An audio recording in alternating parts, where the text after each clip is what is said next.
Bienvenidos a Espacio Público, el programa que hace permanentemente el esfuerzo de construir esa comunicación intercultural, una comunicación nacida desde los pueblos indígenas, pero pensada para el mundo, en su ejercicio de construir una ciudadanía nueva, una ciudadanía en la cual todos seamos capaces de reconocer nuestras diferencias, pero sobre todo estar orgullosos en que políticamente nos parecemos y que igualmente estamos listos para construir ese país grande que merecemos. Y con esa idea de pensar el país con todas sus complejidades, el día de hoy vamos a salir de los límites de esa área metropolitana que a veces creemos que es todo el país. El país es mucho más que eso. Y el día de hoy vamos a hablar con Jordán Rodas, el licenciado Jordán Rodas, en una larga trayectoria con organizaciones de sociedad civil, como docente universitario, como político, como dirigente de procesos de participación ciudadana.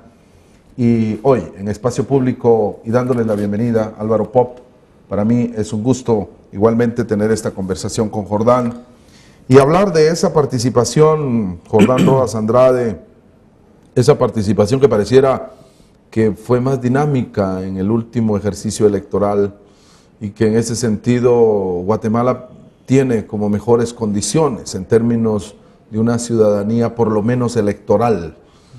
Bienvenido, ¿y cómo te pareció esa participación? Gracias, Álvaro, mucho gusto estar aquí en Espacio Público. Es importante también que los medios de comunicación volteen a ver hacia el interior del país, porque también ahí hay dinámicas, como bien decías, del que acontecer político. Y en cuanto a la pregunta puntual, yo pienso que el proceso electoral cada vez avanzamos más. Quisiéramos tener una democracia consolidada, pero la coyuntura, las grandes diferencias socioeconómicas que existen en nuestro país, pues no lo permiten desarrollar plenamente en los tiempos que uno quisiera. Pero pese a eso, pienso yo que los guatemaltecos vamos despertando en términos generales una mayor conciencia ciudadana, ¿verdad? Un empoderamiento de lo público, y en ese sentido comparto tu punto de vista en cuanto que fue más dinámica el proceso electoral.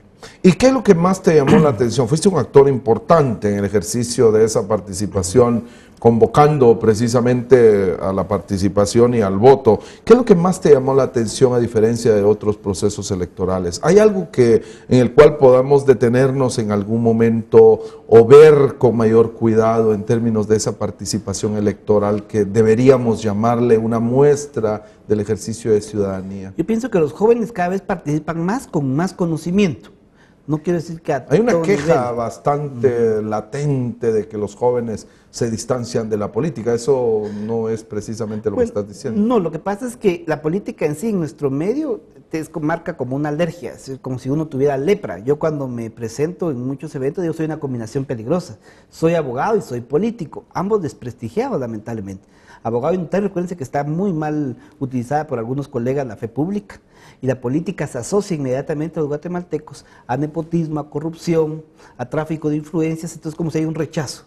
Pero poco a poco los guatemaltecos nos vamos dando cuenta que los políticos somos un mal necesario, quierase o no, alguien tiene que tomar las decisiones. Entonces mejor si sean las personas más calificadas. Lógicamente en ese proceso de maduración aún estamos bastante verdes por la capacidad de análisis que es tan limitada de un gran sector de la población e influenciada en muchos aspectos, especialmente en el área rural, por la extrema pobreza, y mucho hay de las prácticas que se aprovechan de estas circunstancias, y esta no fue la excepción. El tema de las bolsas solidarias fue un claro manipuleo por parte del gobierno anterior. Políticamente manipularon este beneficio para ellos, y eso se refleja en la votación. Hay una reflexión, y luego de la reflexión propuesta y de la propuesta movimientos sociales que ya hablan de necesidades de transformación seria en el sistema político y en los partidos políticos. ¿Qué necesidades son quizás las prioritarias en términos de esa transformación del sistema político, superando lo que estás diciendo, de esas... Porque hay combinaciones de combinaciones, la combinación político y abogado, pero también la combinación empresario y político, la combinación incluso de ciertas dirigencias sindicales, dependiendo de quién lo mire, dependiendo desde dónde se quiera leer. ¿Qué cambios necesitamos para que todas estas realidades contemporáneas se superen y tengamos mejores escenarios? Dos ejes. Uno, el financiamiento. El financiamiento debe ser público, en exclusividad. No podemos permitir financiamiento privado porque no hay almuerzo gratis. Si yo, por la experiencia que tengo, y además de 15 años en política, me doy cuenta que un político pobre es un pobre político, es el refrán en México, y eso se convierte en realidad. ¿Por qué? Porque no hay igualdad de condiciones para participar. Si uno no tiene los recursos suficientes, más en Guatemala, hoy por hoy se está convirtiendo en una batalla de marketing político, como si fuera un detergente. No, se debería de ser diferencia de ideas, de propuestas, como decías en su momento, pero no, en Guatemala los partidos políticos son débiles, hay que democratizarlos, es el otro eje. El financiamiento de los partidos y la democratización de los mismos. No es posible hoy por hoy, por ejemplo, que partidos donde no tengan capacidad ni siquiera de organizar una estructura departamental puedan postular candidatos a diputados. Pues son contradicciones que permite el sistema y que hay que depurar. Lo malo es que depende de los diputados electos por partidos políticos.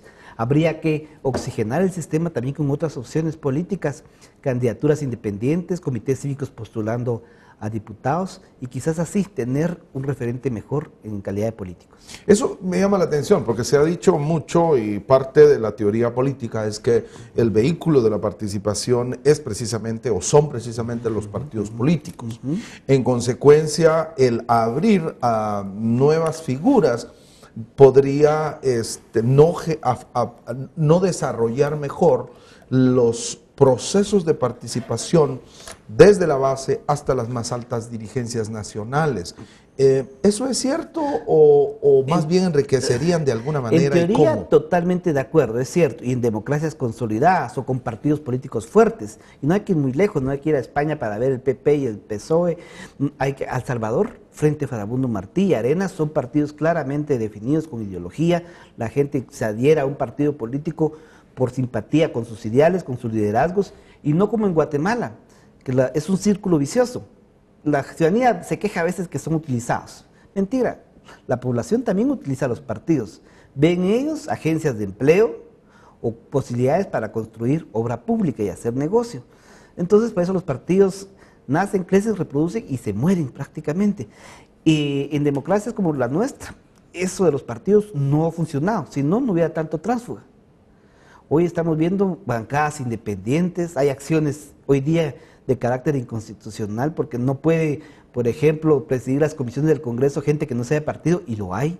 Entonces se distorsiona, pero es parte de la distorsión política de la sociedad guatemalteca. Y pusiste ejemplos internacionales que efectivamente tienen que ser nuestras referencias en términos de la reflexión necesaria. Pero, por ejemplo, en Honduras, para no hacerlo tan cerca, hemos escuchado debates importantes desde sociedad civil en Estados Unidos, hablando de que por qué solo 2 partidos políticos, porque deberían ser más partidos políticos que demostraran esa variedad del pensamiento y de la acción política. En España mismo, las discusiones sobre la apertura del sistema, nuevas expresiones partidarias son significativas. ¿Qué necesitamos? ¿Muchos partidos políticos o la definición de 2, 3 partidos políticos que se conviertan en tradiciones de participación ciudadana y que recojan la diversidad existente en la ciudadanía? Yo pensaría que el número de partidos no tendría que ser el problema de fondo. El problema de fondo sería la calidad de partidos. Es decir, proyectos políticos que presentaran una propuesta, una ideología, un liderazgo definido, y que ahí hay que comenzar por penar el transfugismo, para evitar que utilicen los políticos para permanecer 20, 24 años en el Congreso y solo cambian como camaleones de símbolo electoral, pero van desde la derecha, en comillas, hasta la izquierda y no pasan ningún escrúpulo, pero la gente los premia con su voto. Es que a un político, la sociedad, tenemos que entender que se le premia o se le castiga con el voto, porque por uno, en los 334 municipios, tenemos los alcaldes, síndicos y concejales que merecemos, porque los elige la mayoría. Igual los diputados son un reflejo de la sociedad. Si hablamos que los diputados son corruptos, que los alcaldes son corruptos, pues la mayoría de población, porque la corrupción es de doble vía siempre.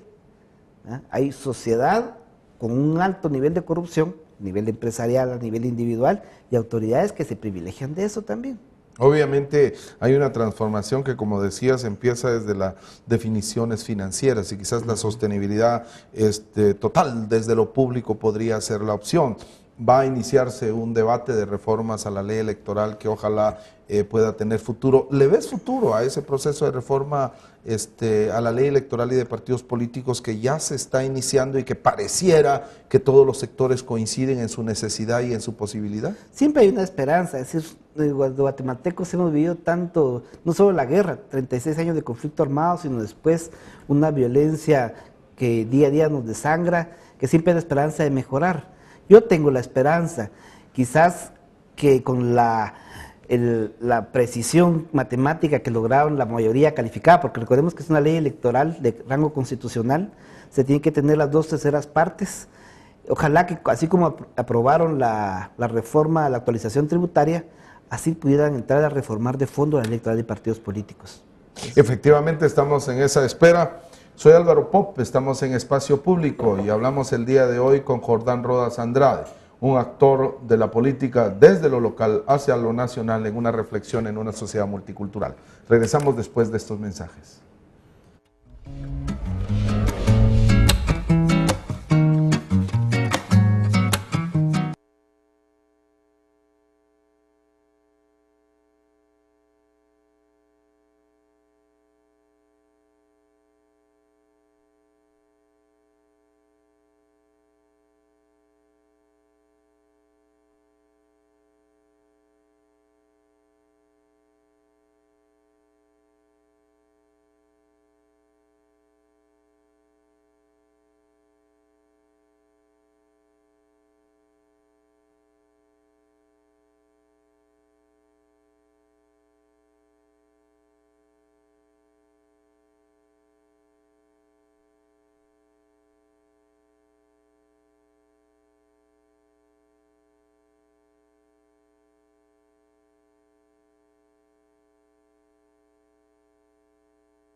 Bienvenidos a Espacio Público y hablamos precisamente de participación política.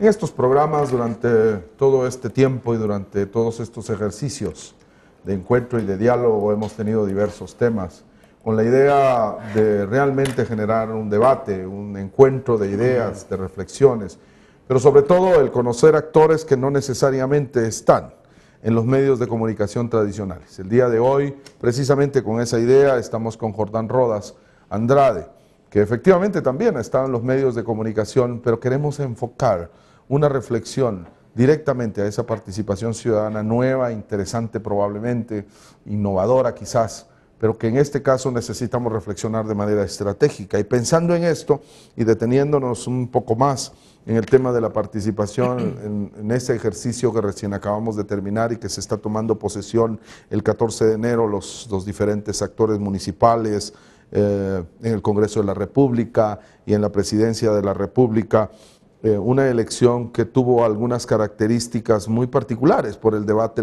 legal que trajo alguna candidatura y luego el tener una segunda vuelta con dos candidatos. Manuel Valdizón pierde la elección, se convierte en el ungido para la siguiente elección. ¿Cómo ves, tratando de hacer un balance de esa elección que tuvimos, en la cual ganó el general Otto Pérez Molina y que le ganó precisamente a Manuel Valdizón después de un recorrido bastante emergente y rápido, diría yo, del candidato del partido líder? Pero haciendo ese balance, ¿lo vemos como el siguiente presidente de la República o qué posibilidades tiene de cara a eso? Tiene altas posibilidades, pero no necesariamente es, porque como bien decías, el proceso anterior fue sui generis. Es decir, el hecho de que él haya sido la segunda fuerza no fue precisamente por la fuerza per se de él mismo, sino se dio debido al fenómeno que el partido oficial de turno no tuvo candidata, que iba a ser Sandra Torres. Entonces ese espacio coyunturalmente vino con muchos recursos, hay que reconocer que tiene un capital económico importante que lo hizo saber, pero no responde la correlación de fuerzas ni en alcaldía ni en diputaciones. Entonces, eso nos demuestra que no es un partido tan fuerte como en teoría tendría que ser un segundo lugar. Bueno, ganó en 10 departamentos. En 10 departamentos en la segunda vuelta, digamos, sí, ¿verdad? Pero si vemos el balance, es decir, matemáticamente tenía más apoyos de partidos en la segunda vuelta. Partido Patriota solo obtuvo el apoyo de un partido, de Viva, ¿verdad? Porque ni ADN era partido, ya había desaparecido. Entonces, en teoría, en cualquier otro país, un candidato apoyado por más de 10 partidos tendría que haberle ganado a un candidato apoyado por 2 partidos únicamente, pero ahí nos evidencia una vez más la debilidad del sistema político guatemalteco. Pero hoy por hoy, si visualizamos el escenario después de 45 días del Partido Patriota, ellos han tenido muchas ventajas, dentro de las cuales tienen una oposición desarticulada, un poco formal, poco seria.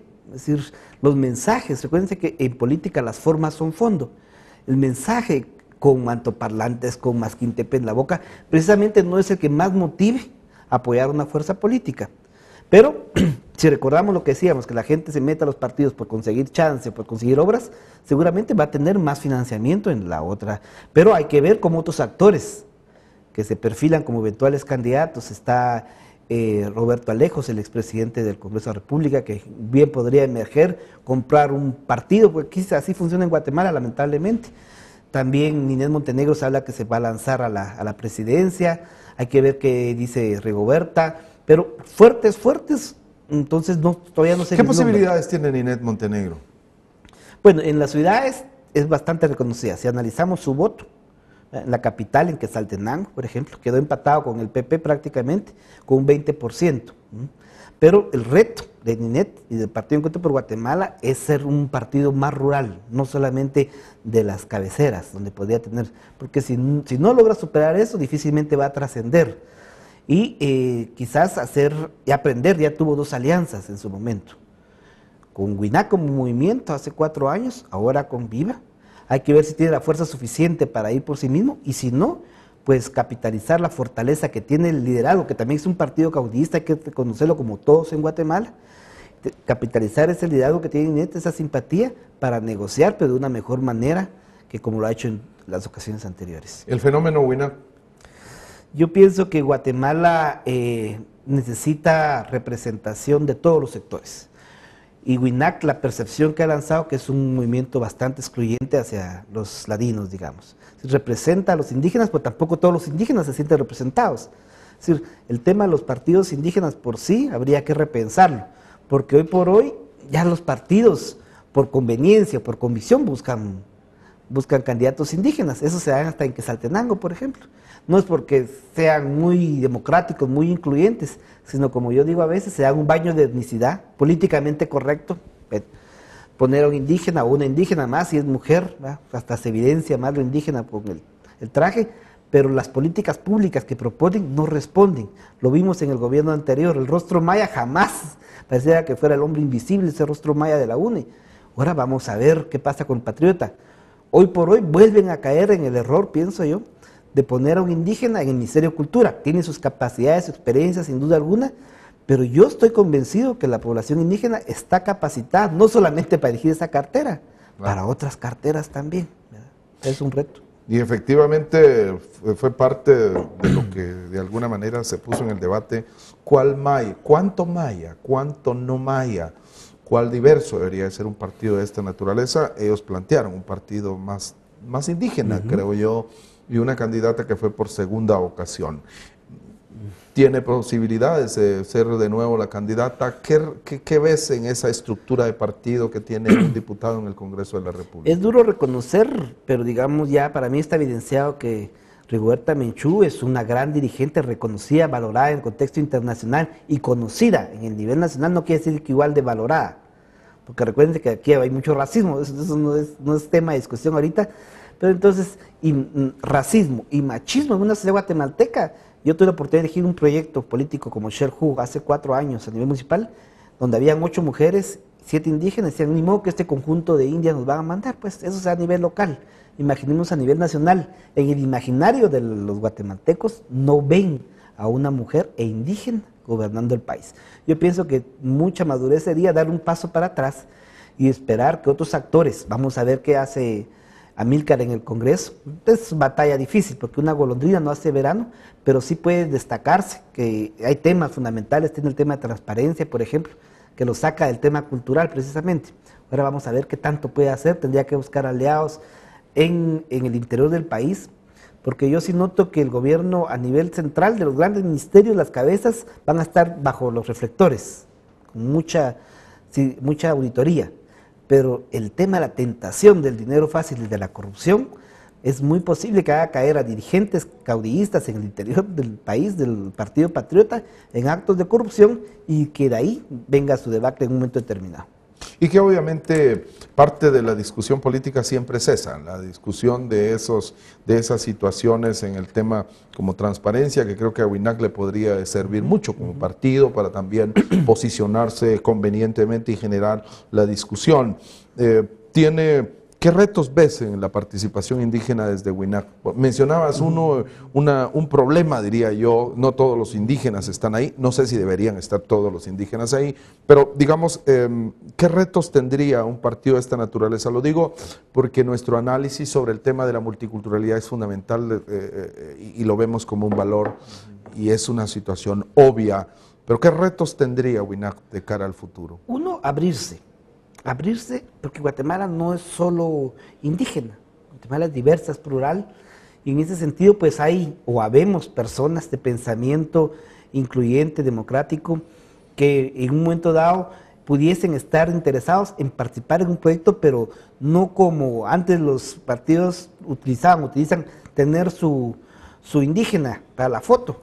Tampoco te podría permitirse el lujo WINAC de tener su ladino o ladina para la foto, es decir, la pluralidad debe irse más allá, la capacidad de articular propuestas de políticas públicas que la gente se sienta realmente representada en ellas, liderazgos con credibilidad. Si WINAC o cualquier partido es capaz de levantar la credibilidad, que es la debilidad de los políticos en Guatemala, bien podría crecer. Como está en ellos, pues el reto es formar también. Recordate que los partidos políticos no cumplen este rol de formación, cierran la tienda prácticamente. Si ahorita hiciéramos un análisis en el país, ¿cuántas sedes, si fuéramos a lo formal, están abiertas? De esas abiertas, ¿cuántas están trabajando? Uf. ¿Y en qué están trabajando? Imagínate. Entonces, habría realmente un déficit ahí de la clase política. Si hiciéramos el ejercicio en el municipio de Quetzaltenango, ¿qué resultado tendríamos en términos de esas sedes? Haciendo una reflexión más o menos de tour turístico. ¿Qué sede, de qué partido está abierta a esa participación y a esa tarea? Yo no veo ninguna, la verdad. No hay ninguna sede abierta hoy trabajando. Ni del partido oficial. Ni del partido oficial. Ahí ya saben ellos dónde ir a buscar los funcionarios, quiénes son los caudillos del departamento, a quién hay que pedirle chance, a quienes castigan, porque también hay una lista interminable de personas con trabajo. Ahí comienzan las pugnas internas también por expectativas u ofrecimientos de trabajo, que después lógicamente el Estado no es de hule para meter a todos. Entonces ahí vienen los resentimientos también, y ahorita estamos en esa etapa, porque ya casi todo el mundo se está colocando, y hay quien está quedando fuera de la foto. Sí. Pero regresando quizás a esta parte de la reforma que tiene que ver también con la participación indígena en este proceso electoral recién pasado, hemos dicho que los partidos políticos necesitan financiamiento y las prácticas clientelares son determinantes para ganar o para perder. Y político pobre, pobre político, me parece una frase muy interesante para identificar esta realidad. WINAC debería entonces caer en este ejercicio para sostener un proyecto y para hacerlo viable. Tenemos que aprender, no debemos descubrir el agua azucarada. Hay experiencias exitosas en Guatemala en que partidos han crecido. ¿A partir de qué? No de dinero precisamente, a partir de formación ideológica. Ahí está la democracia cristiana, centro izquierda si se quiere en su momento, el MLN también, personas que hoy por hoy suspiran por ambos partidos ya desaparecidos. Pero ¿qué era lo que lo movía? La entidad a ideales, a corrientes ideológicas, a líderes. Hoy por hoy muy pocos guatemaltecos. No hay quizás ningún partido político que nos hable de ideología y haga un planteamiento que desde la ideología vaya al financiamiento. Y teniendo financiamiento, exista. Estamos hablando de la realidad nacional, de participación ciudadana, de partidos políticos con o no pueblos indígenas. Estamos en Espacio Público, soy Álvaro Pop y los espero después de estos mensajes.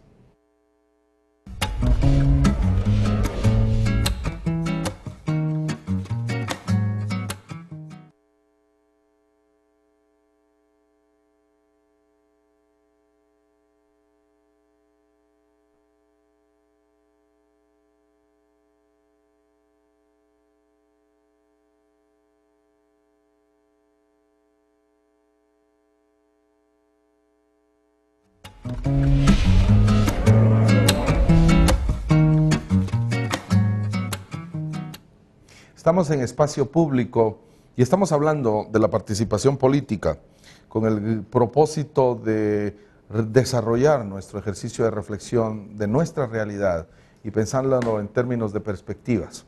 Basados en esa realidad, el análisis es precisamente de participación y vamos a detenernos un poco más en una región más precisa, Quetzaltenango. ¿Qué pasó en Quetzaltenango? Si pudiéramos muy rápidamente hacer un análisis del proceso de participación política y de las lógicas y de las dinámicas que se dieron, del ganador, tanto en términos locales como más distritales, reflejado en el Congreso de la República y posteriormente en la presidencia. Fenómeno de participación político-electoral el año pasado en Quetzaltenango. Bueno, se religió por tercera vez el actual alcalde, el licenciado Rolando Barrientos Pellecer. Si pudiéramos pensar en las capacidades como político, tiene muchas habilidades en el sistema político guatemalteco. Carismático, cae bien, simpático, agradable, pero si lo medimos como funcionario, que es lo que nos debería servir, es un mal alcalde, un mal administrador. ¿Por qué? Por su forma de ser, él quiere quedar bien con todo el mundo. Llega una persona y le dice una cosa, le dice que sí, llega otra pidiendo totalmente lo contrario, le dice que sí.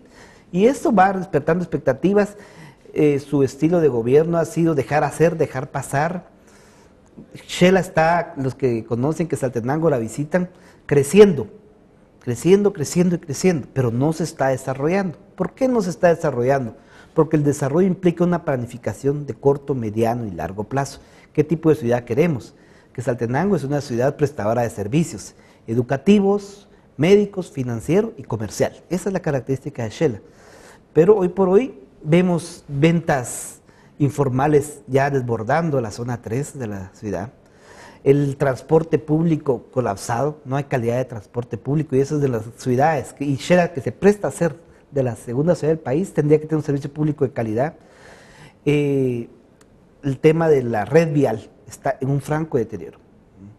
Y entonces no hay justificación que Guatecompras, porque a veces es muy fácil para los políticos echarle culpas al sistema de Guatecompras, cuando Guatecompras es un sistema que si se utiliza con la planificación, con el tiempo debido, va a estar todo oportunamente, pero no podemos esperar que en pleno invierno, por ejemplo como pasa en Xela, estén tratando de componer las calles, de limpiar los drenajes cuando ya el problema está desbordado.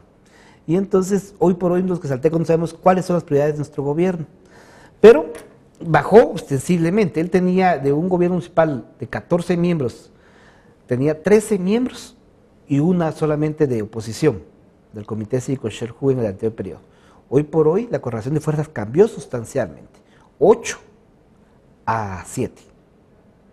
Bueno, se colocó en un balance. 8 a 6 está.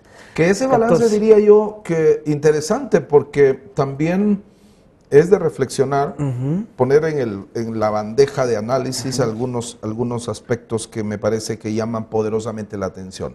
Quetzaltenango es de los municipios que tiene mayor nivel de educación superior en su población, menor porcentaje de analfabetismo, una cantidad importante de empadronamiento, igual subió en términos de participación electoral en esta última elección. Eso para algunos analistas significa capacidades de reflexión ciudadana. Si existen esas capacidades de reflexión ciudadana, el voto dado, tanto en términos del poder local, como el voto dado a la presidencia y a las diputaciones, tendrían algún significado diferente. Recordemos que el departamento de Quetzaltenango es de los departamentos que hizo la diferencia entre líder y el patriota en la segunda vuelta electoral. Bueno, precisamente por eso vale la pena ver porcentajes, las cantidades no mienten. En esta ocasión, casi el 70%, el 68% dijo no al mismo alcalde. Y solamente el 32% votó por él. Entonces, lo que pasa es que se dispersó mucho el voto entre los distintos. Por eso es que hay más representación de oposición, pero no fue lo suficiente. Si hubiera sido 2 o 3 únicamente las propuestas políticas, seguramente estaríamos hablando de historias distintas en Quetzaltenango. Pero es alarmante tener el 78% en contra, digamos. Claro. Pero tenemos una anomia social, es decir, la gente es dejar hacer, dejar pasar, no protestamos, no cuestionamos. Pero esos datos lo que dicen es que se impone la minoría. Sí, no la mayoría. No la mayoría, porque él sólidamente sacó el 32%. El 68% que votó en contra está dividido entre distintas fuerzas políticas. Claro. Y en el caso del Congreso de la República, ¿cómo está la representación? Bueno, se tienen 3 diputados del Partido Patriota, 2 del líder, 1 de Creo, y se me escapa la otra persona, ¿verdad? Pero también pasaron fenómenos interesantes, porque en Xela el Partido Patriota tuvo problemas de legalidad internos e hizo que solamente de los hoy diputados, solo está la 2 diputados, el 1 y el 4, el 2 y el 3 tenían problemas legales, no pudieron tomar posición. Entonces habría que preguntarse qué tan representados nos sentimos los quetzaltecos. Pero más allá de eso, yo pienso que ahorita los diputados, como todos los funcionarios, tienen el beneficio de la duda. De unos 6 meses vamos a ver qué tan capaces son. A un diputado, recordémoslos que se puede medir en base a la capacidad de propuesta de iniciativa de leyes o a la calidad de fiscalización que se haga.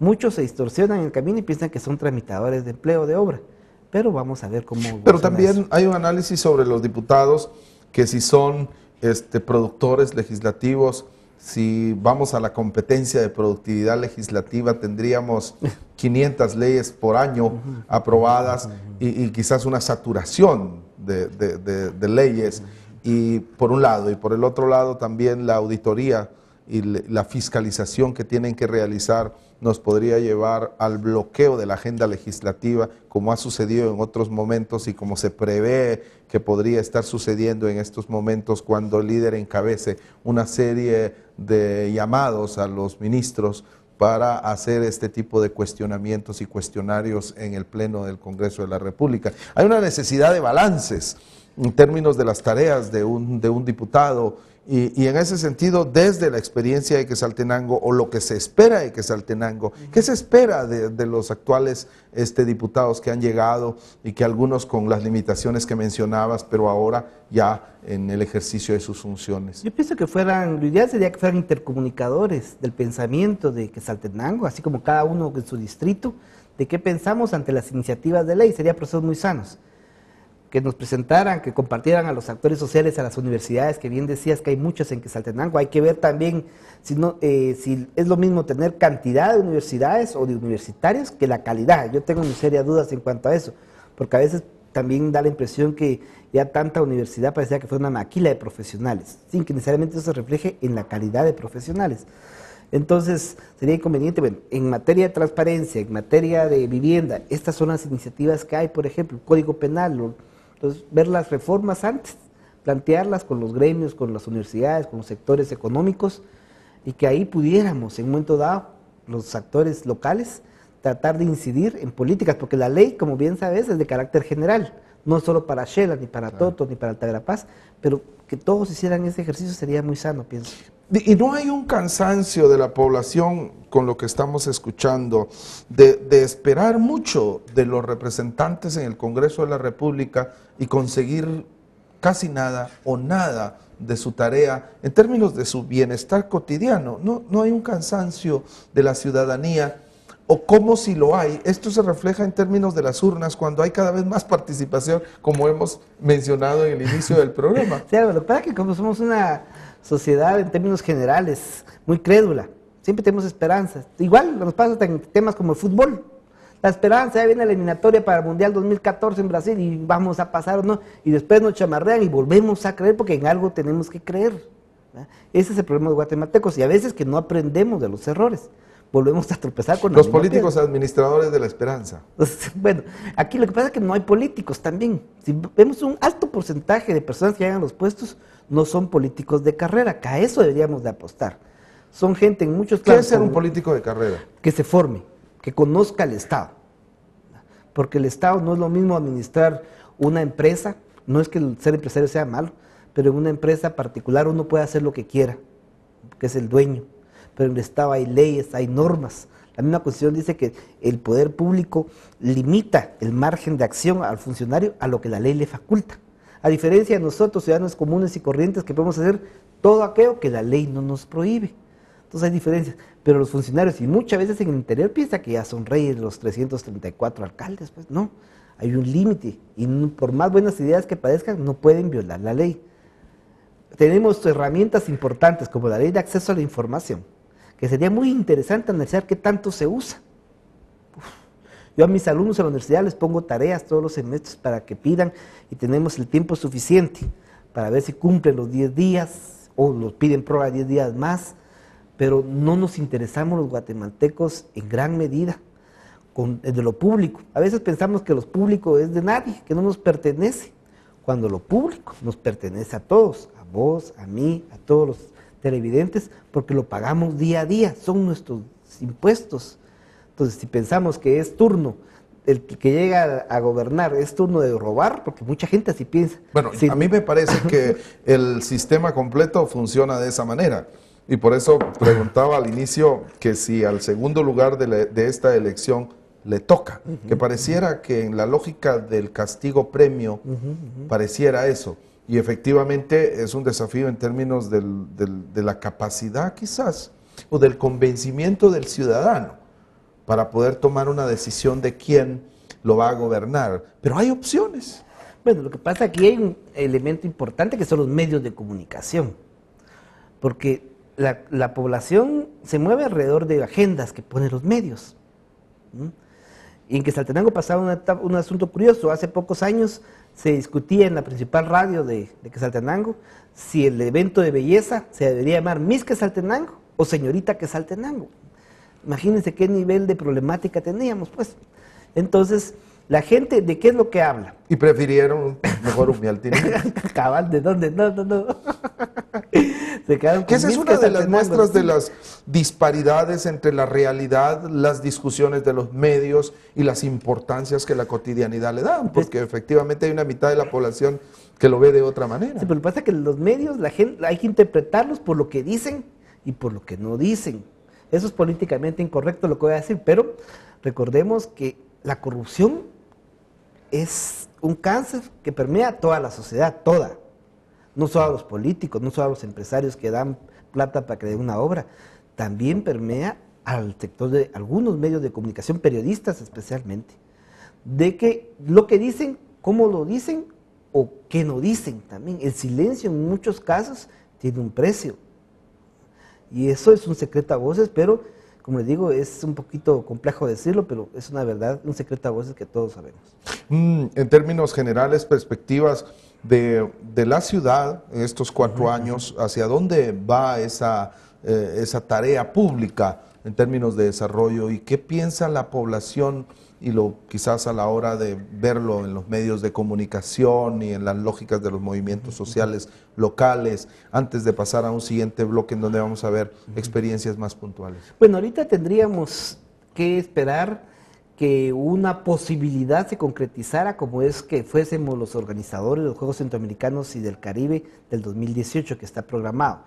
Eso suena bonito, suena atractivo, tener un evento deportivo a nivel internacional. ¿Qué implica? ¿Qué implicaría? Depende quién está al frente de la ciudad, porque esto podría constituirse como catapultar a Quetzaltenango como una ciudad de primera categoría, con servicios de calidad, replantear la ciudad totalmente, como en su momento lo hizo, guardando las distancias, Barcelona, con los Juegos Olímpicos del 92. Se transformó Barcelona a partir de un evento deportivo, pero si, como veo yo las cosas, lamentablemente, se va a ver un evento como un globo solamente superficial y que posiblemente lo ganemos la sede, pero por default, porque no hay por hoy otra ciudad que lo esté peleando, entonces podríamos ver que todo gira alrededor de negocios. ¿Dónde van a necesitar terrenos? Ya comprar para ganar plusvalía. Ese tipo de intereses perversos pudiera venir a dar al traste con una justa deportiva que, si se utilizara de forma inteligente, participativa y sobre todo transparente, podría transformar a Quetzaltenango en esa ciudad de primera categoría que todos queremos. Y que está creciendo enormemente. Uno ve el desarrollo, el crecimiento, como decías, efectivamente, de Quetzaltenango es enorme. Y alguien me decía, tiene para dónde dar, porque hay una planicie muy grande que en términos de de nuevas urbanizaciones y una política de distribución mejor de los recursos y de los servicios, me parece que podría tener un aprovechamiento. ¿Hay posibilidades de eso? Hay posibilidades, pero estamos a punto de perderla. Estamos llegando a tal extremo de que no vamos a tener la posibilidad, si no se hace una planificación técnica, de dar servicios de calidad. La movilidad hoy por hoy en todas las ciudades del mundo es un problema a tratar. El tratamiento de desechos sólidos, Álvaro. Que es un desafío enorme. Es una vergüenza que Quetzaltenango no tenga reciclaje hoy por hoy. Debo de reconocer que es efectivamente un tema que igualmente lo vamos a tocar en el siguiente bloque. Estamos en Espacio Público. Soy Álvaro Pop y espero que regresen después de estos mensajes con nosotros.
Estamos hablando de Quetzaltenango en Espacio Público. Quetzaltenango catalogada, denominada, caracterizada por ser la segunda ciudad del país por ciertas condiciones: densidad de población, importancia comercial, ser el paso de caminos, ser el encuentro de caminos, el tener una aptitud para el servicio muy importante. Y en este momento, ante la decisión probable de ser la sede de unos Juegos que podrían darle un nuevo carácter y una transformación que muchos esperan. Desafíos importantes en el tema de la basura, en el tema del agua, de los servicios en general, pero hay un caso que me gustaría que habláramos muy rápidamente, y es el tema del Centro Intercultural. Ha habido una discusión que hemos conocido y hemos visto desde la ciudad de Guatemala, y que creo que no ha tenido el carácter nacional que quizás debería de tener, porque hay cosas que muy locales pueden ser, pero nos deberían importar a todos. Y recuerdo que hace algunos años hicimos algún trabajo y un esfuerzo importante y una inversión importante, más de 200,000 quetzales, por poner un ejemplo, en ciertas mejoras y demás en el Centro Intercultural, que luego se le dio a la sociedad civil, y que venía de un posicionamiento de la estación del ferrocarril, que lo tomó el ejército por una base militar, y el Centro Intercultural, llamado así hoy, se volvió luego un espacio público, un lugar que permitía el diálogo más intelectual, artístico y demás, empezando por la exposición ¿Por qué estamos como estamos?, que fue la primera actividad de gran envergadura que tuvo este lugar. Sabemos a continuación que hay una discusión para convertirla en Academia de la Policía. La posición de la Cámara de Comercio es que efectivamente se realice de esa manera. Según entendemos igual, el alcalde ha dicho pues que pase lo que tenga que pasar. ¿Qué sucede? ¿Hacia dónde va esto? ¿Y qué significado tiene? Una decisión que parece muy pequeña, pero de un símbolo en el centro de la ciudad muy importante, según habíamos entendido, o que quizás desde fuera estamos viendo mal y leyendo mal lo que estamos viendo. No, el Centro Intercultural es un sitio, un inmueble emblemático en Quetzaltenango, histórico, y con conocimiento de causas, porque en la última gestión que tuve la oportunidad de ser miembro de la corporación, he estado en dos como síndico y como concejal respectivamente, fue cuando se pidió al gobierno central la entrega. Y es más, el acuerdo dice que iba a ser para un centro intercultural dedicado a las víctimas del conflicto armado. Eso es letra muerta, porque eso no se menciona para nada. Y desafortunadamente se perdió la posibilidad, yo le planteé al alcalde hoy día, que en su momento se gestionara cooperación internacional, especialmente los países nórdicos son muy sensibles al tema de derechos humanos. Si en otros países hay museos como el Holocausto, por ejemplo, ¿por qué no tener ahí permanentemente algo que nos enseñara qué pasó en el conflicto armado, qué lo dio origen, las consecuencias de ello, y después girara las actividades artísticas y culturales? Pero lo que está aconteciendo en Quetzaltenango, la discusión es si se vuelve o no una academia de la policía. La Cámara de Comercio, como otros sectores, ven muy simplistamente, piensan que estar la Academia de la Policía es sinónimo de seguridad, cuando eso no es así, es una falacia. ¿Por qué? Porque en la Academia van a ser aspirantes a policía los que van a estar ahí. Y todos sabemos que las policías nacionales no precisamente se caracterizan por una conducta intachable en el país. Hemos tenido bandas de secuestradores, de asesinos, de asaltantes siendo policías nacionales. Entonces, no necesariamente, y que Quetzaltenango tiene el estatus de una ciudad de la cultura académica. Guardando las distancias, tendríamos que apostar a ser como Salamanca en España, universitarios, pero no que se formen policías, no porque sean malos, pero hay regiones del país que se prestan para eso. La mayoría de policías son del oriente.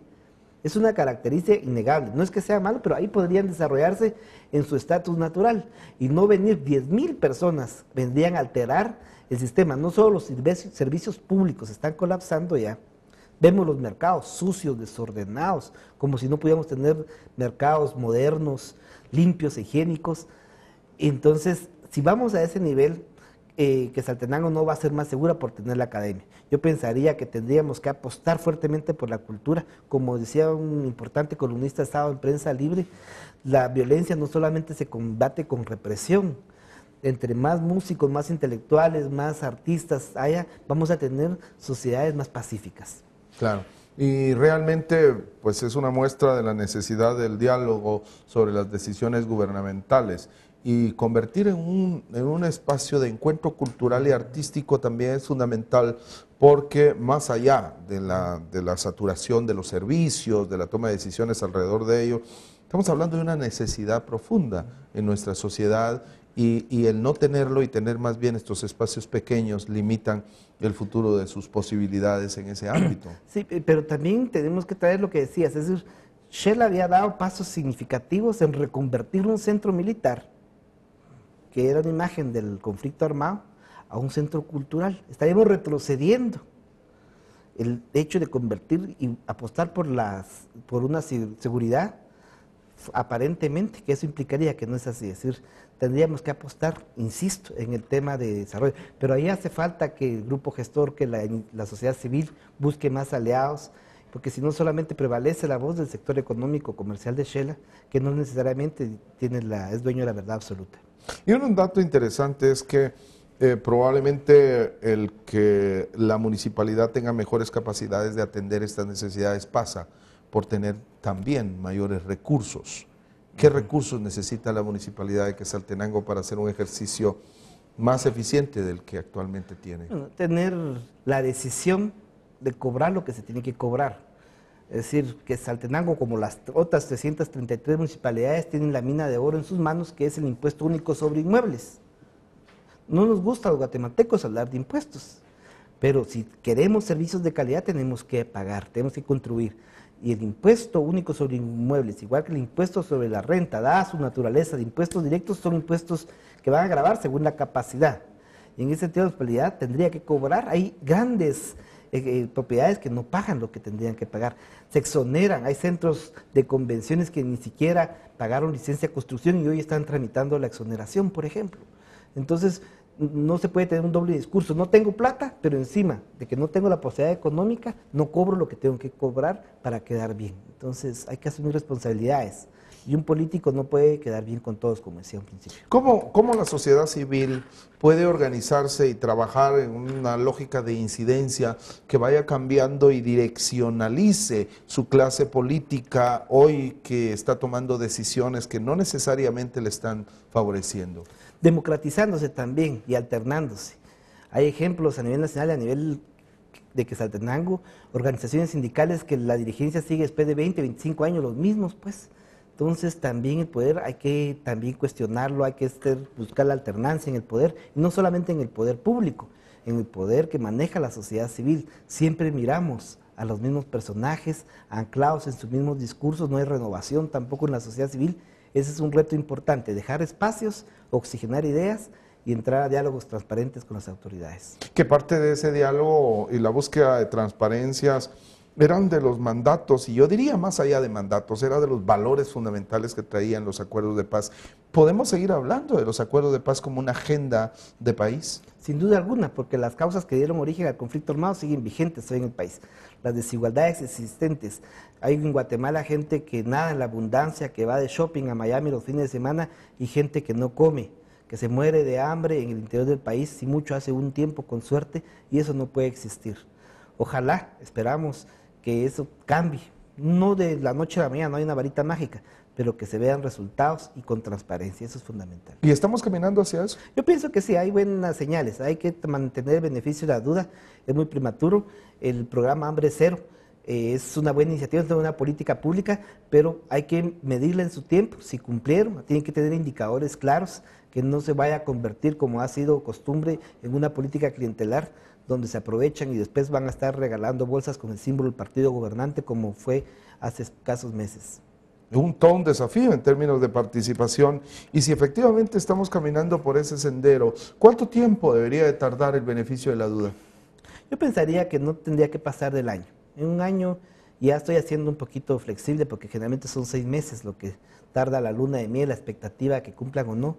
En un año es prudente, en un año ya se van a ver qué funcionarios son eficientes, qué funcionarios son corruptos, y la depuración que venga también. Que el mensaje sea interno, de decir, no porque salga un periodicazo, porque ya pasó con un viceministro de Cultura ahorita. Si no sale en el periódico hubiera estado ahí, y ni cuenta nos damos. Entonces hay que mandar mensajes claros de combate viceministro, perdón. Hay mensajes claros de combate a la corrupción, y no basta con destituirlo, habría que procesar a aquellos funcionarios que no estén manejando de forma honesta los recursos. Luego de un año, yo me he preguntado, damos el beneficio de la duda, tenemos un cuestionamiento desde la sociedad civil, la búsqueda de una auditoría, pero pasado ese año, ¿qué se hace? Bueno, tenemos que aprender a movilizarnos. Se ha dado, los inconformes, si no estoy mal, se llaman en Europa, también en África, en el norte, se han movido movilizaciones sociales, pero aquí en Guatemala parece que la guerra nos dejó muy opacados, muy temerosos. No tenemos que tener miedo a protestar cuando nuestras autoridades nacionales, departamentales o municipales estén errando, porque no le vamos a cuestionar sobre su vida privada, le vamos a cuestionar sobre cómo manejan nuestro país, nuestro departamento, nuestro municipio. Perder el miedo, manifestar, salir a las calles. En Chile mismo, que es uno de los países más desarrollados, los propios universitarios han salido a las calles en busca de reivindicar sus derechos. Eso tendríamos que hacerlo acá. Un balance municipal del departamento, ¿cómo ves el departamento de Quetzaltenango? ¿Dónde están sus luces y sus sombras? Bueno, lamentablemente en el departamento gestiones exitosas municipales no las veo, en todo el departamento. Sí veo que en el país hay realidades concretas, donde un Tono Coro es un ejemplo de alcalde desde mi punto de vista, de demostrar que se pueden tener servicios públicos altamente eficientes y dignos para los seres humanos. Un político va a ser coherente en la medida que diga, bueno, yo pongo a mis hijos a estudiar en lo público, yo me voy a curar a lo público. En esa medida tendrían que ser los alcaldes también. Cuando el agua uno se la pueda beber del chorro, va a ser agua potable, no obligarnos, orillarnos a comprar agua embotellada, por ejemplo. Entonces, luchar por servicios públicos de calidad y manejar siempre de forma transparente. Hoy por hoy el presidente presentó su acta de probidad, aunque no hizo ver detalle, y el alcalde de Quetzaltenango dice que por temor no da a conocer su declaración. ¿Temor a qué? A la delincuencia. Sí, que también es un aspecto que hay que poner en el balance. Si efectivamente esto tiene un margen o una posibilidad de riesgo para los políticos. Dijera, es decir, la ley es dura, pero es la ley, claro, habría que cumplirla. Y que si efectivamente la política nos hace entrar en el juego de esos riesgos, es riesgo asumido. En consecuencia, probablemente sea así. Pero regresando precisamente a ese análisis un poco más municipal, hay una distancia enorme entre las decisiones nacionales y las locales, que luego también hay una crítica a la autonomía municipal. El margen de maniobra del alcalde es muy grande, Y hay un cuestionamiento en muchos casos a ese margen de maniobra. Lo que se puede hacer desde las corporaciones municipales y desde los alcaldes es mucho. ¿Es correcta esa crítica? Bueno, se ha desnaturalizado el concepto de autonomía. El autónomo es el municipio, no son las autoridades.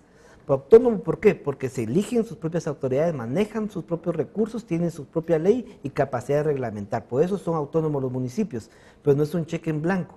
Y un factor importante para ser autónomo realmente es que también las propias autoridades se empoderen de su rol.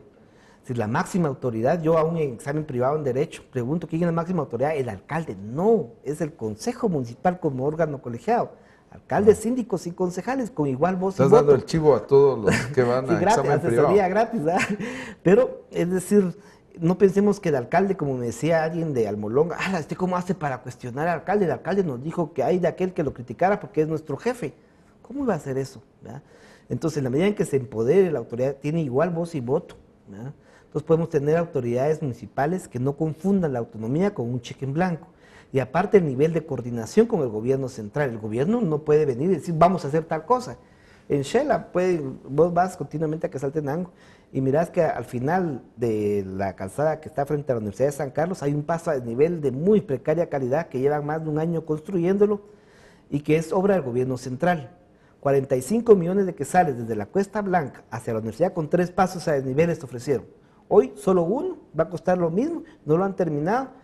Y hoy la MUNI se lava las manos diciendo que es parte del gobierno central, cuando es, según el Código Municipal, se tendría que haber coordinado con la municipalidad.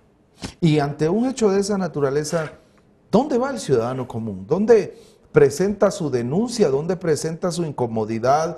¿Y de dónde salen las opciones para poder hacer algo? Bueno, ahí es escaso el margen que se tiene. Hasta ahí entramos a lo perverso del sistema de justicia, tráfico de influencias. Todos sabemos que el alcalde de la segunda ciudad de Quetzaltenango es hermano de un magistrado de la Corte Suprema de Justicia y han habido tráfico de influencias ahí que han permitido que muchos antejuicios se declaren sin lugar, muchos amparos también. Entonces, eso lamentablemente en lugar de fortalecer la democracia local, la viene a minar. Pero en ese sentido la responsabilidad era más del gobierno central que de la municipalidad. Es corresponsabilidad, ¿no? Porque ni siquiera tenían los planos, pues. Es decir, hay que ver el contrato, qué empresa lo hizo, las fianzas de cumplimiento, habría que ejecutarlas en su momento, exigir el cumplimiento. La deuda que se tiene ante el INDE hoy es alarmante, más de 500 millones de quetzales, y como cosa rara, están jineteando el dinero. Es decir, nosotros quetzaltecos pagamos mes a mes la electricidad, la municipalidad no la paga al INDE, pero en lugar de pagarla judicialmente, consignándola a tribunales como es lo técnico, la están metiendo a bancos privados con tasas de interés manejables bajo la mesa y muchos funcionarios seguramente están enriqueciendo a costa de un endeudamiento que se está prorrogando ante el INDE. Todo un desafío, la participación política, la auditoría social y el ejercicio de la política en beneficio de las poblaciones. Vamos a regresar para concluir este programa después de estos mensajes.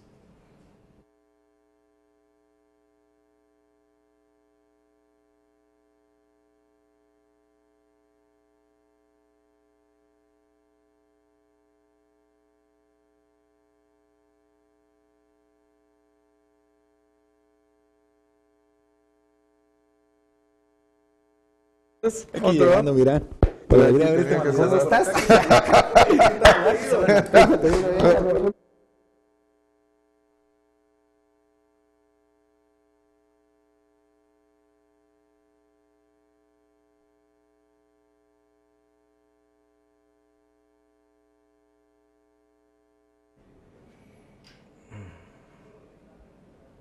Estamos en espacio público y hemos hablado precisamente de los desafíos de la participación desde lo local. Para nosotros fue un gusto aportar en este proyecto de comunicación. Nos esperamos en el próximo programa. Muchas gracias.